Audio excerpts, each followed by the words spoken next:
Yes, Molly, how are you? I'm fine, ma'am. Okay, Molly, so today we will be starting with the lesson, The Case of the Sharp-Eyed Jeweler. Please open your book, page number 48. Okay, Yes. are you ready? Shall I begin? Yes, ma'am. Okay, now see, this is a story by Nicholas Bentley, and he was a British writer, and he was very famous for his short stories, and also he used to draw cartoons. He was humorous, so he was very famous for this. Okay, let's begin the lesson. I hope you will like this because the story has a twist in it, and it is quite interesting also. Okay, now see. First, let me introduce myself. My name is William Morris. I am a very ordinary man, except that I use my eyes and my common sense more than most people do. So here you will see that the person who has started the story, he is giving his introduction, and his name is William Morris.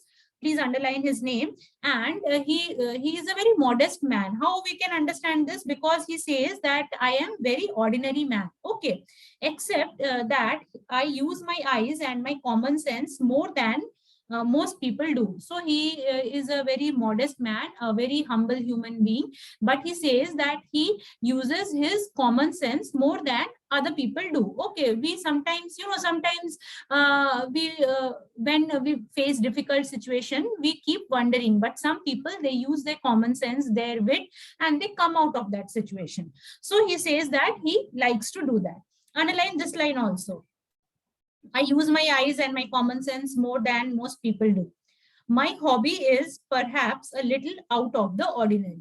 So he first introduces himself, he gives his name, and then he tells us about his hobby, which is out of the ordinary, means which is a bit different.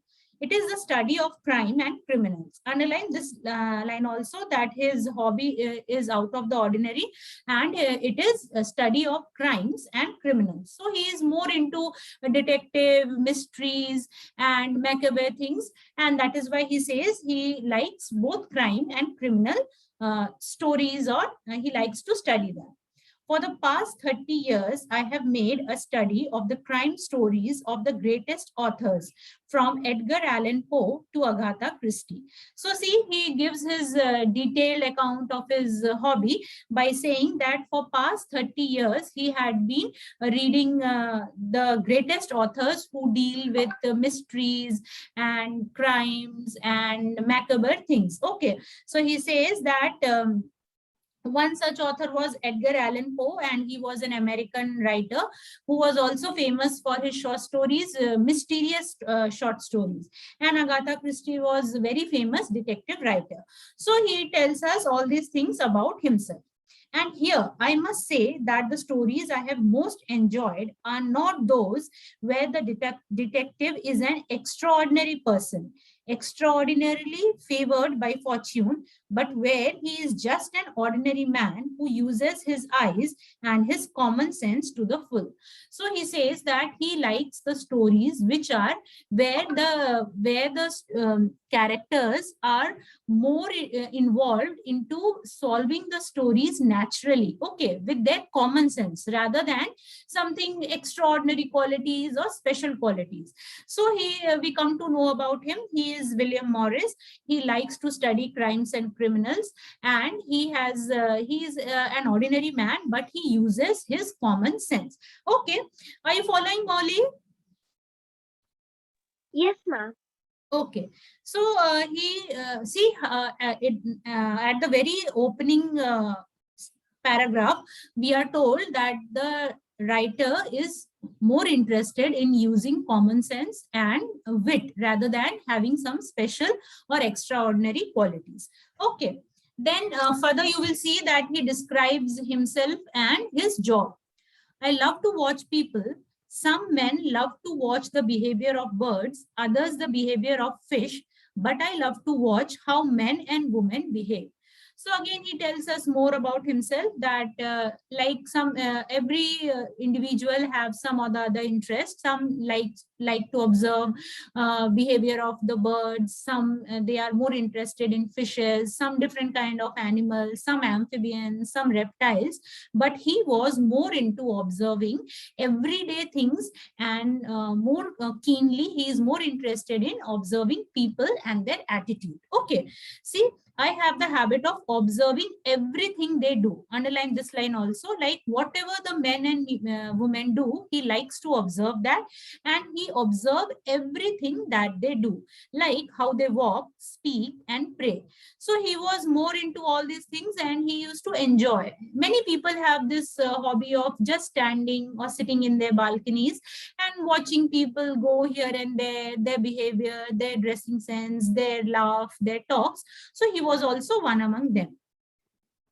What they eat, read, wear, and wish for, nothing ever escapes my sharp eye. Underline this line also. So we are given in the introduction itself that the writer is very intelligent. He uses his common sense, and he has a sharp focus. Okay, he is a good observer, we can say. Of course, you cannot learn much from one fact, but if you put two or more facts together, you can learn a great deal. So he says, he also tells us that suppose for the first time, if he is observing somebody, he might not learn many things, but he relates from one person to another, or maybe situations or things, then we can learn a great deal about someone, or maybe the person or the situation also. I admit that I am only guessing at the truth, and that my guesses may be wrong. All the same, it is an interesting pastime, and I thoroughly enjoy it. So he says that maybe I am guessing, maybe my observation is not correct all the time, but still, this was it was kind of a fun thing which he used to do, and he used to thoroughly enjoy it, and this was an interesting pastime for him. Okay, so the introduction portion is clear, Molly? Yes, ma'am. Okay, then we will read the next paragraph. I have told you something about my hobbies and habits, and now I shall speak of my work. So he has described himself, how he is as a person, his hobbies, his habits, and his interests. Now he tells us, he speaks about his job.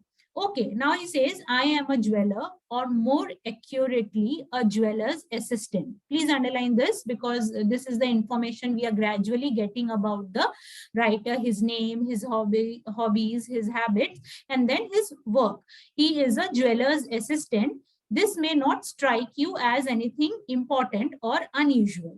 But when I tell you that I am working for Rayners, I am sure that you will be impressed.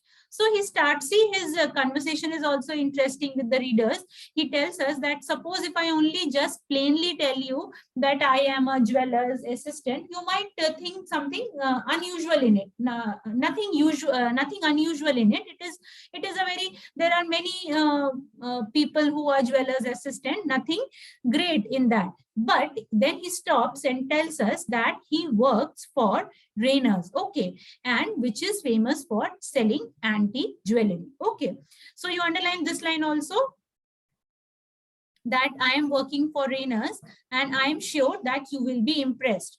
Everyone knows Rayners. Okay, it is a very popular and famous jewelry shop, so everybody knows it, which is famous for antique jewelry that it sells at prices that only the very rich can afford. So he was working with Rayners, and they were very famous and popular, and people, only very rich people could deal with them. Our principal customers are millionaires, oil kings, film stars, heroes of football field, and people of that class. So he gives the information about his job, his work, where he works, and what kind of company or the shop it is, and who are the customers. Like they are millionaires, multimillionaires, oil kings, sports personalities, film stars, and so that means we come to know that he is quite well off. Okay. the jewels we sell are never less than 300 years old. So see, such an antique piece of jewelry they sell, and some of them have a romantic history. Many had once been the gifts of a prince to some reigning beauty of his time. So these antique things, people get attracted to antique things because of its association with history, and also with also something romantically also. So people get, like suppose a king has presented a beautiful ring to his queen, so people want to buy that. Okay, even if it costs lot of money, people want to buy and gift it to their loved ones. So that was the reason, and they were very popular, and he used to enjoy his job. Okay, up till here clear, Molly? Yes, ma'am. Okay. The first thing I do when I get to work in the morning is to put in the window some pieces of jewelry which are always kept in the safe overnight. So now first he describes about himself. He gives his introduction. He talks about his hobbies, his interests, and then he tells us about his job, the place where he works, and what kind of customers they deal in. And then he tells us that how he starts his job in the morning. What is the first thing that he does when he goes to the work. So what does he do? He put in the window some pieces of the jewelry which are locked and kept in the safe overnight. Okay, I was doing this on that eventful day. Underline this, on that eventful day. So now actually the story, the proper mystery or the adventure starts, because he describes that he was doing the something, means his work, he was arranging the jewelry on that eventful day when something happened. Okay, what will happen? We will read further and we will see it. So on that day, something happened. That is why he describes that day as an eventful day. When I noticed a young woman standing in front of a shop on the opposite side of the street. So he tells that how he notices a young woman who is just standing at the opposite side of the shop. Then he describes the lady. Her eyes were fixed on the display in the shop windows, and she stood there all the time. It took me to arrange our display quite 15 or 20 minutes. So the time he took to arrange the display, it took him about 15 to 20 minutes, and all that long the lady stood right there. Okay, and he was observing the lady. And what do you think she was staring at? Well, the shop is an undertaker's, and in the window there was nothing but two urns for holding the ashes of the dead. So it was a shop of an undertaker. Now, undertaker is a person whose job is to prepare the dead body for the cremation. So, and the shop was, and she was just going on staring at the shop, and some photographs of gravestones. Her interest in such things struck me as very strange. Underline this line also. So he was observing, he was very keenly observing the lady, and and she was looking at the urns and the undertaker shop, and he was full of wonder that how can someone stare at the shop for such this type of shop for such a long. And this, her interest in such thing appeared to be very strange to him. Okay. The thought crossed my mind that someone dear to her had died. So he was sitting and thinking that maybe she has lost someone really dear to her. That is why she was keenly looking at the shop. But still, this type of quality appeared strange to the narrator, that is William Morris. Okay, clear? Yes, ma'am. Maybe, but she was not wearing black or any other sign of mourning. So when he was observing the lady, he thought that she might be looking at the shop and the things of the shop because she must have lost someone near and dear. But that was not the case, because how could he judge that? Because she was not mourning. Now, mourning means to feel sad about the person, and that for certain period of time, maybe for 10 days or 13 days or 15 days, people wear a black dress, or they don't deck themselves with lot many makeup and things. So she was also, he could judge that she was not mourning because she was not wearing black, and she did not show any other sign of mourning. She was in fact wearing a bright yellow coat with a vivid zigzag pattern running all over it, and yellow sandals. So by the time he was thinking to himself that she might have lost someone, but then she was not mourning because she was wearing a yellow bright dress which had a zigzag pattern, and she was wearing a matching sandals. Okay, and that is the reason all these things made him think that something strange is there. Okay, Molly, up till here clear? Yes, ma'am. Any questions to ask? No, ma'am. Okay,